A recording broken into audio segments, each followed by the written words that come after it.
Hello everyone, welcome back to this channel. अभी तक हमने स्किल डेवलपमेंट का यूनिट 1 और यूनिट 2 रिवाइज कर चुके हैं। अब हम यूनिट 3 स्टार्ट कर रहे हैं, जिसका फर्स्ट चैप्टर है सेल्फ कॉन्फिडेंस। सेल्फ कॉन्फिडेंस यानी कि आपको अपने ऊपर, खुद के ऊपर कैसा कॉन्फिडेंस है, उसे सेल्फ कॉन्फिडेंस बोला जाता है। डेफिनेशन दी गई है यहाँ पर, साइकोलॉजी डिक्शनरी ऑनलाइन क्या डिफाइन करती है सेल्फ कॉन्फिडेंस को। Self confidence as an individual's trust in his or her own abilities, capacities and judgments or believes that he or she can successfully face day to day challenges and demands।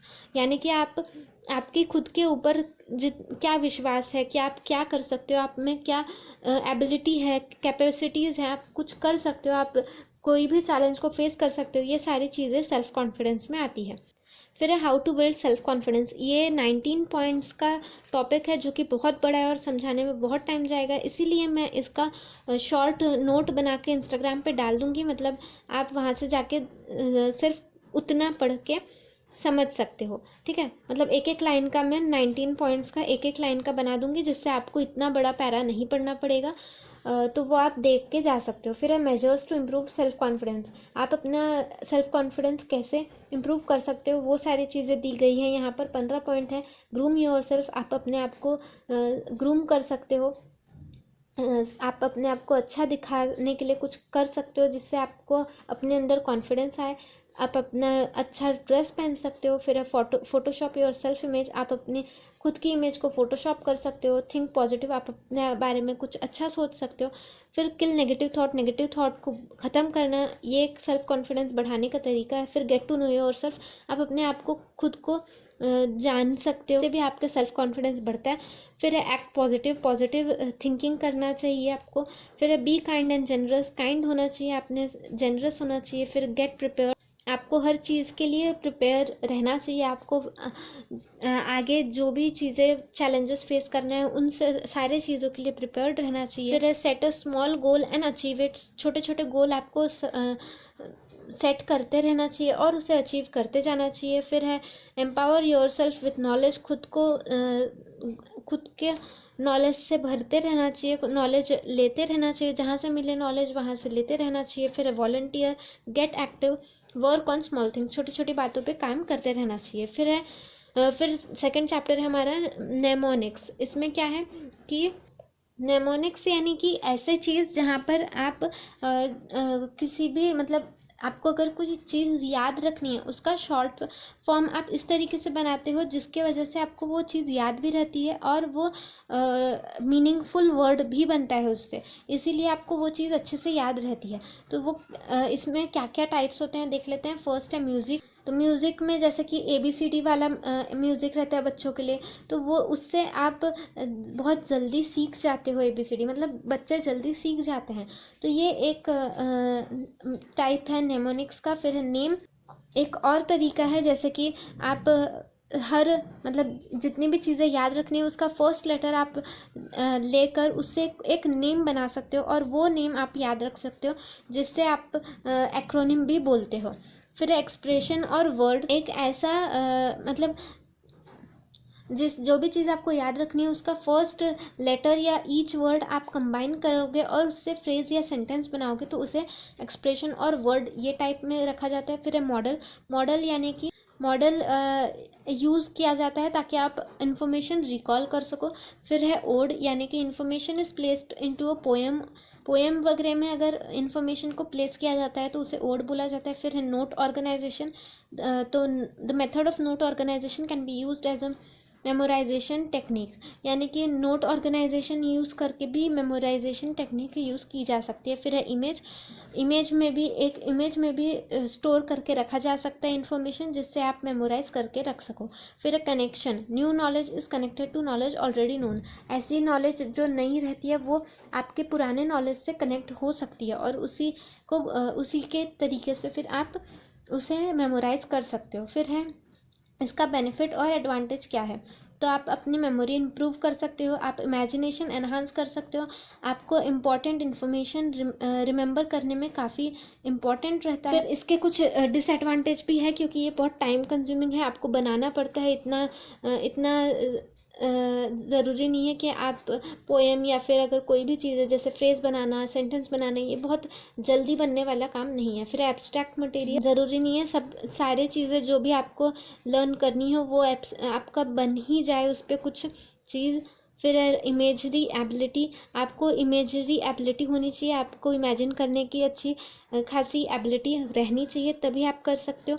फिर है verbatim memory, ज़रूरी नहीं है आपको poem वगैरह बनाए हो आपने वो पूरी की पूरी लर्न रहे, तो ये भी आपको इसमें भी काफ़ी ज़्यादा मेमोरी की आवश्यकता पड़ती है जो कि लिमिटेशन में आता है। फिर है मेंटेनेंस एंड ट्रांसफ़र, आपको ये मेंटेन करके रखना पड़ता है और ट्रांसफ़र भी करना पड़ता है। तो ये सारे थे हमारे डिसएडवांटेजेस। अब जानते हैं नेक्स्ट चैप्टर क्या है। नेक्स्ट है गोल सेटिंग।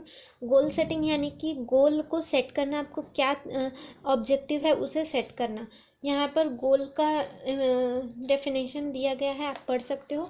उसके बाद यहाँ पर कंसेप्ट दिए गए हैं, स्टेप्स दिए गए हैं। स्टेप्स में सबसे फर्स्ट है बिलीफ, आप क्या मानते हो, आपका बिलीफ क्या है वो आपका फर्स्ट स्टेप होता है। फिर आप विजुअलाइज करते हो कि आपको क्या चाहिए।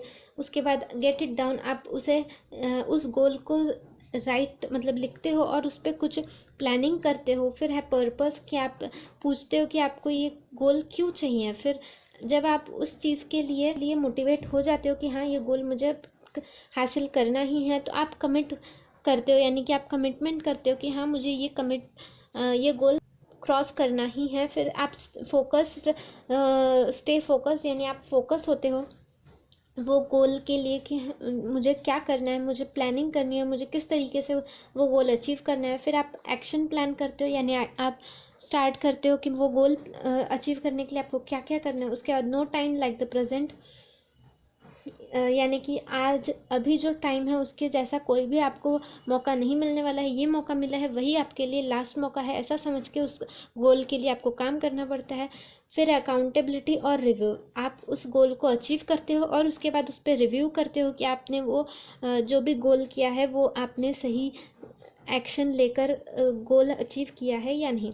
फिर कॉमन गोल सेटिंग मिस्टेक्स, आप यहाँ पर मिस्टेक्स दी गई हैं कुछ, जैसे कि सेटिंग अनरियलिस्टिक गोल, ऐसे गोल सेट करना जो कभी पूरे ही नहीं हो सकते, तो ये एक मिस्टेक है, ये ऐसे गोल सेट नहीं करने चाहिए। फिर focusing on too few areas, बहुत ही कम एरिया पे फोकस करना। गोल आप जितना भी अचीव करना चाहते हो उस पे से आप बहुत ही कम चीज़ पे जैसे कि 15% गोल पे ही आप फोकस कर रहे हो, तो ये एक मिस्टेक है। फिर अंडर एस्टिमेटिंग कंप्लीशन टाइम, आप सोच रहे हो कि अरे अभी तो 5 दिन है, मैं बाद में देख लूँगा, तो ये अंडर एस्टिमेट करना सही बात नहीं है।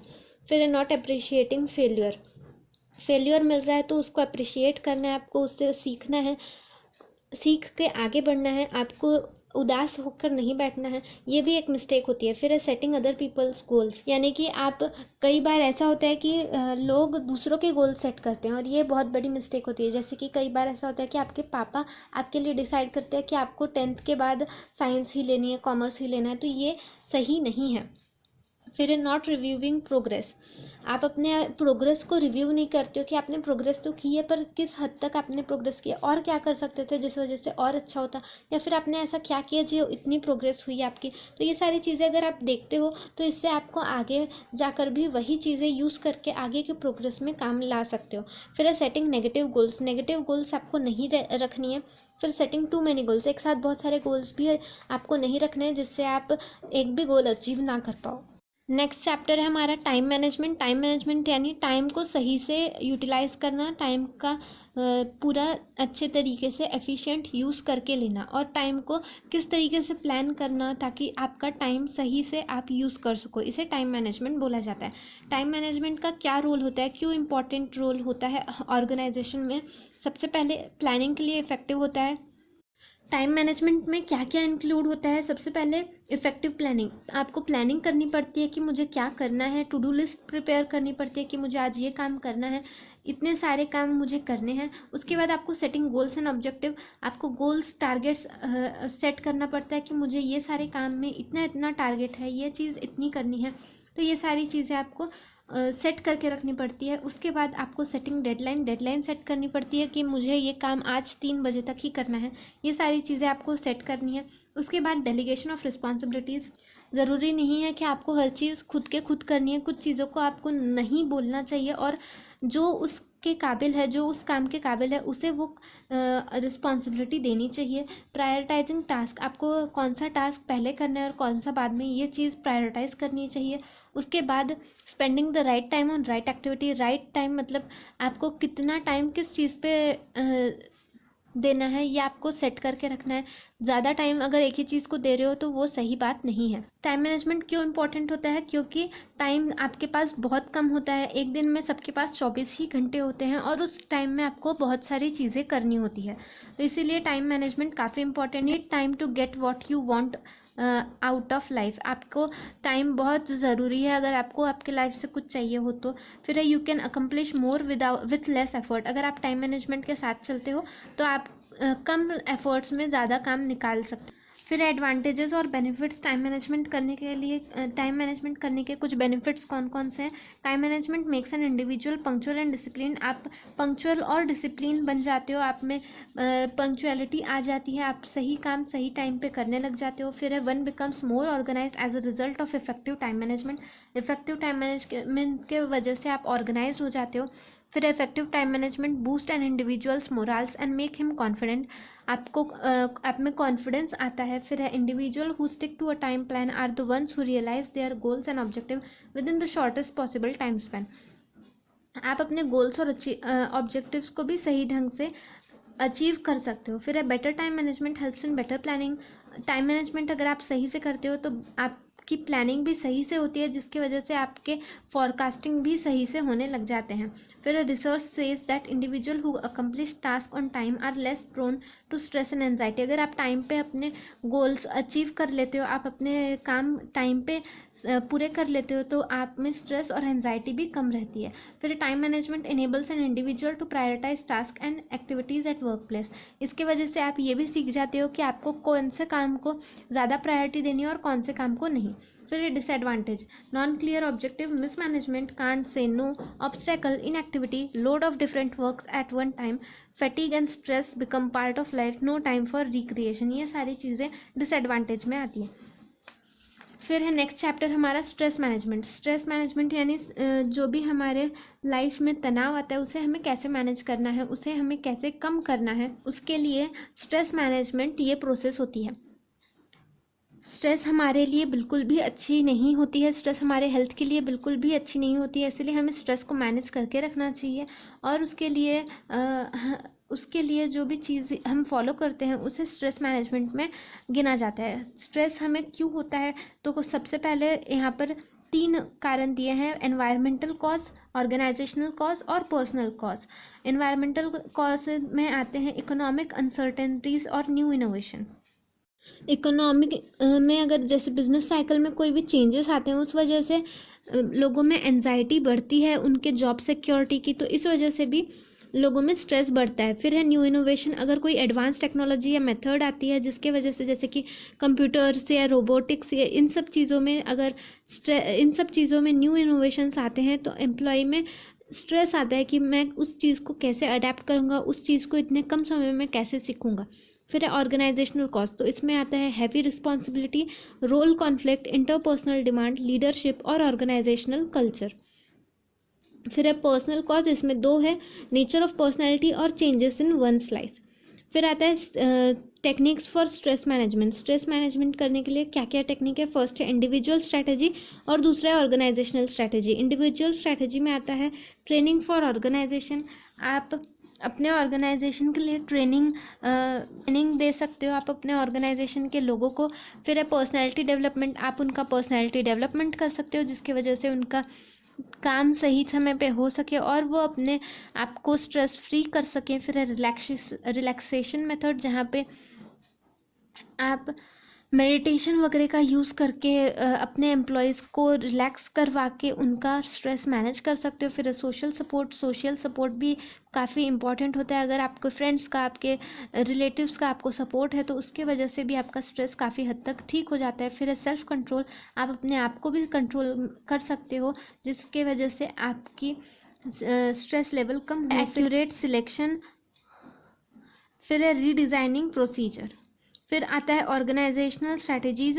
ऑर्गेनाइजेशनल स्ट्रैटेजीज यानी कि ऐसी स्ट्रैटेजी जिससे आप अपने एम्प्लॉयज़ की इसका स्ट्रेस मैनेज कर सके, जैसे कि use of realistic goal setting, ऐसे गोल सेट करना जो कि रियलिस्टिक हो। ऐसे नहीं कि बढ़ चढ़ के गोल दे दिया है, इतना सारा टारगेट दे दिया है, आप कंप्लीट करते रहो, ऐसा नहीं करना है आपको। फिर इम्प्रूविंग जॉब कैरेक्टरिस्टिक्स, जॉब के कैरेक्टरिस्टिक्स को आपको, जैसे कि skill, variety, task identity, task significance, ये सारी चीज़ों को अगर आप इम्प्रूव करते हो तो उससे भी एम्प्लॉयज़ का स्ट्रेस मैनेज रहता है। फिर इंक्रीज पर्सनल इन्वॉल्वमेंट।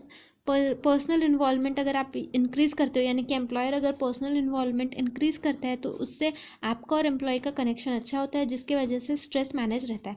फिर नेक्स्ट चैप्टर है हमारा मेडिटेशन एंड कंसंट्रेशन। मेडिटेशन यानी क्या? तो मेडिटेशन एक लैटिन वर्ड मेडिएटारी से डिराइव किया गया है, जिसका मीनिंग है to think, to dwell upon, to exercise the mind, यानी कि माइंड की exercise.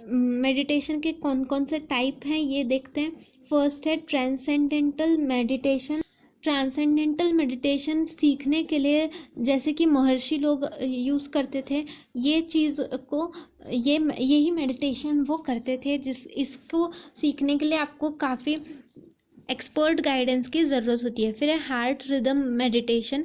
Heart rhythm meditation downward meditation होता है, क्योंकि इसमें एनर्जी को फोकस किया जाता है। आपको अपने हार्ट बीट पे फोकस करना पड़ता है इस मेडिटेशन में। फिर है कुंडलिनी। कुंडलिनी यानी कि कुंडलिनी को अपवर्ड मेडिटेशन भी बोला जाता है, क्योंकि ये एनर्जी के राइजिंग स्टीम पे फोकस होता है।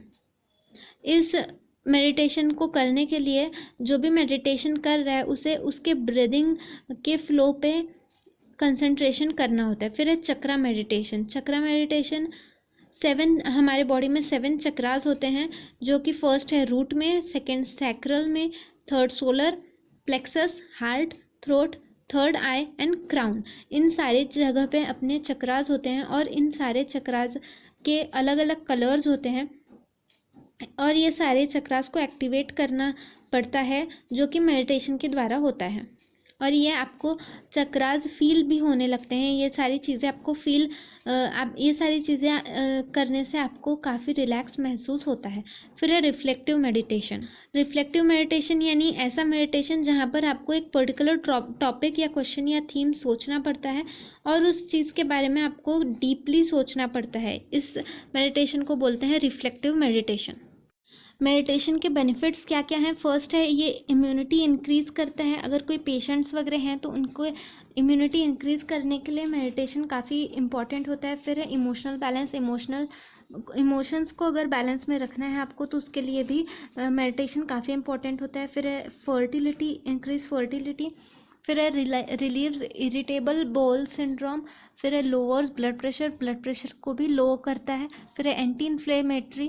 फिर है कामनेस, आपको शांत रखता है। फिर है रिमूव मेंटल डिस्ट्रैक्शंस है कुछ तो वो भी ख़त्म कर देता है मेडिटेशन। फिर है कंसंट्रेशन टेक्निक्स। कंसंट्रेशन क्या होता है? कंसंट्रेशन यानी एक चीज़ के ऊपर आप अपना फोकस रख दो, उसे कंसंट्रेशन बोला जाता है। आप अपना कंसंट्रेशन कैसे इम्प्रूव कर सकते हैं? आपको सबसे पहले डिसाइड करना होता है कि आपको किस चीज़ पे कंसंट्रेट करना है, उसे आपको सोच के रखना है। और उसके बाद वॉच अदर पीपल कंसंट्रेटिंग। आप उसके बाद दूसरों को एनालाइज कर सकते हो कि दूसरे कैसे किसी चीज़ पे कंसंट्रेट करते हैं। जैसे कि अगर कोई अच्छी मूवी है तो उसमें वो किस तरीके से कंसंट्रेट कर रहा है, तो वो सारी चीज़ें आप लोगों की एनालाइज कर सकते हो। फिर है अवॉइड कॉन्स्टेंट सेंसरी इनपुट। अगर आप मल्टीटास्किंग करते हो, आप एक साथ 4-5 काम करते हो, तो ये सारी चीज़ें आपको अवॉइड करनी चाहिए और आपको एक ही चीज़ पे ज़्यादा कंसंट्रेशन देना चाहिए। फिर है make it a point to put your full concentration on whatever you are doing. किसी भी चीज़ को आप अपने आप को डिस्ट्रैक्ट मत करने दो और आप वही चीज़ पे कंसंट्रेट करो जो चीज़ आपको करनी है। फिर स्टे काम, आपको शांत रहना है जब भी आप कंसंट्रेट कर रहे हो। फिर learn techniques to increase and control your energy. ऐसी टेक्निक सीखनी चाहिए जिससे आप अपने एनर्जी को कंट्रोल कर सके और एनर्जी बढ़ा भी सके। है ब्रेक लेने चाहिए आपको। कंटिन्यूस काम करने से कंसंट्रेशन फेल हो जाता है, आप नहीं कर पाते हो कंसंट्रेशन, इसलिए आपको बाहर जाना चाहिए, अच्छे हवा लेनी चाहिए। ये सारी चीज़ें आपको करनी चाहिए, ब्रेक लेने चाहिए। फिर मेडिटेशन आपको सीखना चाहिए, इससे भी कंसंट्रेशन पावर हमारा बढ़ता है। फिर नेक्स्ट चैप्टर है हमारा self motivation, acceptance and growth. Self motivation यानी खुद को आप किस तरीके से मोटिवेट करते हो, खुद को आप किस तरीके से किसी काम के लिए, किसी चीज़ को अचीव करने के लिए आप किस तरीके से मोटिवेट करते हो, उसे सेल्फ मोटिवेशन बोला जाता है। यहाँ पर स्ट्रेटजीज दी गई हैं for team and self motivation. First है offer clear incentives, identify the destination but not the path. आपको क्या, किस जगह तक पहुंचना है, आपको क्या करना है वो आपको पता रहना चाहिए, आपका गोल क्या, उद्देश्य क्या है, ये सारी चीज़ें आपको पता रहनी चाहिए। उसके बाद foster team culture, recognise achievement, create a game, give prompt feedback, identify the consequences of failure, set clear milestone, demand improvement, communicate, create opportunities। ये सारी चीज़ें हैं स्ट्रैटेजीज़ के अंदर। फिर है self acceptance and self growth. Self acceptance यानी कि क्या, सेल्फ एक्सेप्टेंस यानी आप अपने स्ट्रेंथ और वीकनेस को एक्सेप्ट करना आना चाहिए आपको। आप में अगर कोई बुरी चीज़ है तो आपको वो एक्सेप्टेंस करनी आनी चाहिए। फिर है सेल्फ ग्रोथ यानी कि आप अपना ग्रोथ कैसे कर सकते हो, आप अपनी खुद की डेवलपमेंट कैसे कर सकते हो, ये सारी चीज़ें आती हैं सेल्फ ग्रोथ के अंदर। तो ये था हमारा यूनिट 3। आपको ये यूनिट कैसा लगा मुझे कमेंट सेक्शन में ज़रूर बताइएगा। अपने डाउट्स आप कमेंट सेक्शन में या फिर इंस्टाग्राम पे भी मुझे भेज सकते हो। और अगर आपको ये वीडियो अच्छा लगा हो तो वीडियो को लाइक करना ना भूलें, अपने दोस्तों के साथ इसे ज़रूर शेयर करें। Thank you so much.